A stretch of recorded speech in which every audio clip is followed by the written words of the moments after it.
Ladies and gentlemen, welcome back to Driven Wild. Today, I am much more rested, much more ready for a video, and what are we going to do with that energy? We are going to read You Aren't Your User Even When You Make Employees Dash. So, I ended up stumbling upon this article on Twitter, and I am interested to hear what Lauren Klein, UX manager at Indeed, has to say about this particular issue. Clear this is based on an event that's been happening where every employee at Doordash has to deliver food. And I made a video upon that. You can actually find that in the description. I left it in there. Let's see what she has to say, how it actually is, everything else that we would like to talk about on the subject. Of course, my opinions. So with that said, let's get started. Recently, DoorDash announced that they were going to make all their corporate employees do at least one delivery per month. Companies do this sort of eating their own dog food, or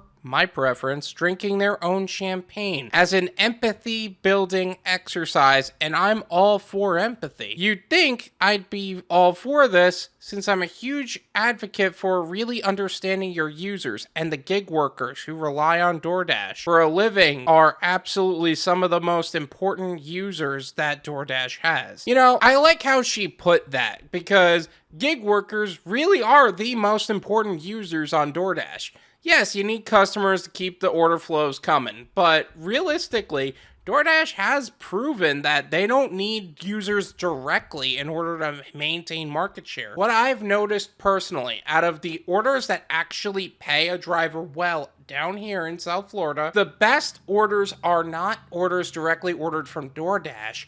It is orders that where the customer ordered through an alternative party, whether it's a fourth party app or the restaurant's main website, to where it gets sent to a driver. A driver is requested from the restaurant, and then it gets to you as the driver. Those pay a lot more normally for the tips than DoorDash has ever paid us. When they say this, I am very excited to see what she has to say about that. Unfortunately, this sort of blanket program is empathy theater, and it's almost certainly going to be less effective and more expensive than several other research methodologies. This is like driving your neighbor to the airport and thinking you suddenly have insight to what it's like to be an Uber driver. That is a great analogy that she used. Just because you drive your friends someplace doesn't mean you understand what it's like to be an Uber driver or a taxi. Just because you picked up food in a takeout place once doesn't mean you understand what it means to be a DoorDash driver or an Uber Eats driver. Just because you've made some food in your kitchen doesn't mean you could be a chef. And the fact that she calls it empathy theater, somebody acting as if they understand, but they really don't, that is a great choice of words as well. I really like this chick so far. Laura Klein, I appreciate you already. Why is this ineffective and occasionally harmful? First of all, simply doing one delivery a month doesn't give you a real sense for what being a gig worker is like. What it does is give you the feeling that you know what being a gig worker is like. That's very different, and it can be dangerous because it can lead you to prioritize changes that make your experience better rather than the changes that would make actual users' experience better. Preach! Preach, girl! I love this chick. I love how she's talking about how once a month is not enough. If you really want to get an understanding, get on the ground and take a look at what's going on. But unfortunately, that's not going to be able to happen through engineers because they don't get paid to do this. Like, all the money they make goes to a charity, and they didn't even specify which one. It's probably the charity of Tony Hsu's bank account, but that's a different conversation. Number two, they're not really trying to understand what actually makes money down on the ground. They're trying to understand what are the actual changes that need to be made from a repair standpoint. If the engineers see the problem, they could solve it. For example, consider an engineer making mid-six figures in salary, living in the Bay Area, making a single delivery. Maybe they take an afternoon off from their job with pay to do it. They likely have a reliable reliable car or at least access to one, and if they don't, they can almost certainly afford an Uber. They're not depending on tips they make to pay their rent. They're not juggling multiple delivery and driving apps. They're not worried about where they're going to pee during a 12-hour shift. Oh, she is calling out important details that not everybody's making, like taking in consideration. They're making mid six figures. They already have a reliable car, or at least have access to one. They can literally pay for an Uber to do the delivery themselves, and they're not going to worry about where they're going to pee for the next 12 hours. They're not worried about their own physical well-being. They're worried about, is the app functioning the way it's supposed to? So what will the team learn from this experience? Sure, they'll get a bit of experience of what the app is like to use, again, under practically ideal circumstances. They might find a bug or two or a bad user experience for new or infrequent users. Every thought process that I've had so far, maybe it's just because we're saying the exact same things, is why I'm hype about this. But overall, I like how she really understands how to understand a driver. And what I mean by that is there's a lot of people who say they understand. And she was saying this already. They have an empathy theater-esque mindset, but they don't have a true understanding. That last bit is important because this sort of naive testing can lead the team to prioritize problems mostly encountered by new or infrequent users rather than ever diving deep into the power users who, especially in this case, are the ones contributing the most to your product. This is where her and I have to part ways on her line of thinking. The problem with the logic you presented is that it goes under this general assumption that the goal of DoorDash is to look at the platform and make the platform better for those of us who use it. Logically, the best thing is all people, right? Well, that's not DoorDash's goal.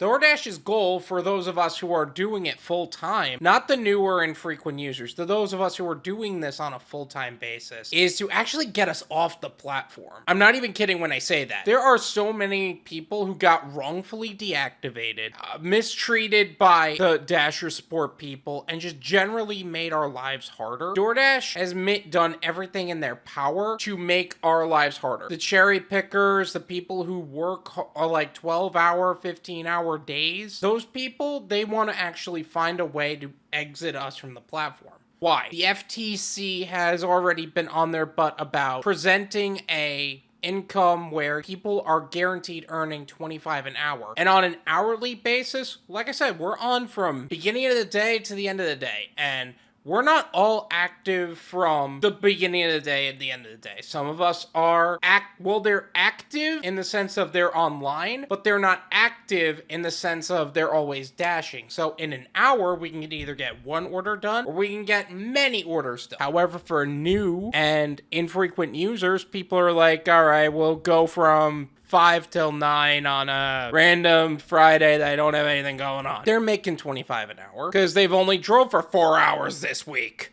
and 4 hours the week after. They want more new and infrequent users. And how do you get new and infrequent users? You have them come in and you get the old ones out. Their goal is churning drivers. So the question then becomes, what are these engineers really looking for as far as problems to solve? Or here's the other logic. Are they actually going to solve problems?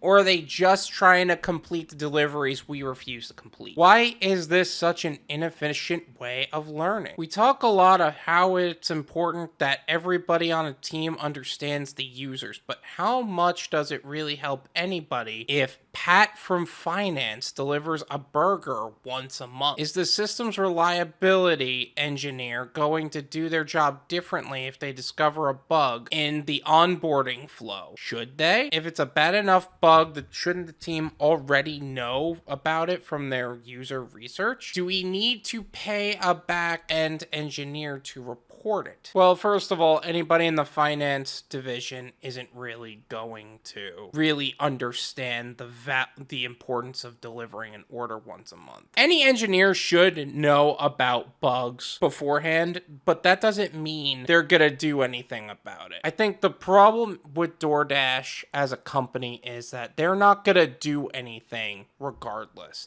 And the only reason they actually do something is if somebody made enough of a case about it to where, how is Doordash as a company losing money from this thing specifically? Otherwise, it's not a priority. And that's the thing. There is really nothing that anybody is going to learn from this that they couldn't find out from their probably ignored user researchers. It's possible that they're doing a delivery might get some folks to understand a bit more viscerally a few problems that they're creating, but then again, this is only a tiny piece of the whole experience. Yet they might get a tiny view of something, but they're not going to get anything actually from this. All the user researchers are going to be ignored. We don't make YouTube videos because we are so listened to from our companies. All right, let's just get the facts straight. And quite honestly, this is probably going to cause more problems than actually solve. They're going to complete the orders we're not willing to complete. They're not going to get paid.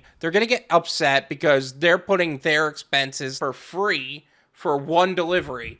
And then what are they going to do? They're going to take their anger out on us because they can't take it out above. They're going to trickle it down below. Crap really does roll downhill. So what can they do instead? They could do shadow customer service calls, emails, and chats for a day every month. This would give them a much better sense of different types of problems people are experiencing and the frequency which they occur. That is another part of their program. There is WeDash, engineer goes down on the ground and understands the issue. There is WeSupport, which they get into the support side of things where they're actually on chats and on the phone with people. WeMerchant, where I don't know exactly what they do for the merchant side, to be honest. They could watch well-moderated interviews with different types of delivery workers explaining some of the problems they encounter. They can arrange ride-alongs with actual drivers who can give them more insight into what their days are really like. The drivers would be compensated for their time, of course. Yeah! Doordash actually paying people for doing the work that is for doing the work that actually keeps them afloat. You'd think we're actually gonna get paid for our time. I'm sorry, I don't mean to laugh, but DoorDash is not the kind of company to do the right thing here. They could engage in participatory design and research sessions with various types of delivery folks to get early feedback on features and more insight into actual usage. In other words, they could find more ways to listen to their actual users rather than doing some kind of weird gig worker LARP, then thinking they know everything about the job. This is my opinion. It's worth what you pay for it. Then you pay me. There you go. I think Laura's got a lot of really good points from the perspective and the ideal goal of trying to make the platform better for all users. Which, if that's the case, what she's talking about makes sense and her opinions should be valued. However, we need to be realistic. DoorDash's goal is not to make the platform better for all drivers, just for new and infrequent drivers. Us cherry pickers are probably what's costing DoorDash more, far more than any of the other users. So they want more new and infrequent users. They will wrongfully deactivate good people, and they will do everything in their power to make lives harder and actually create more problems for us. She pointed out that this is empathy theater, what people see as empathy, not what actually is empathetic. Is this going to make the platform better for us as gig workers? No. Will it make it better for DoorDash and their goals to be accomplished? Probably, honestly. And no, it's not about delivering bad orders. Because if that were the case, there would be DoorDash employees across the country, not just in San Francisco. There's not enough ground in San Francisco to make it seem like that. Laura brought up another good point that this is going to create more problems than it's actually going to solve. Because they may fix other bugs, but they may not actually fix the main issue, which is the executive team and just the overall leadership is really just disgusting. And you can't change the character of those who aren't willing to change. Thank you so much for watching. Don't forget to smash the like button, subscribe if you're new, and I'll see you guys next time. Hey.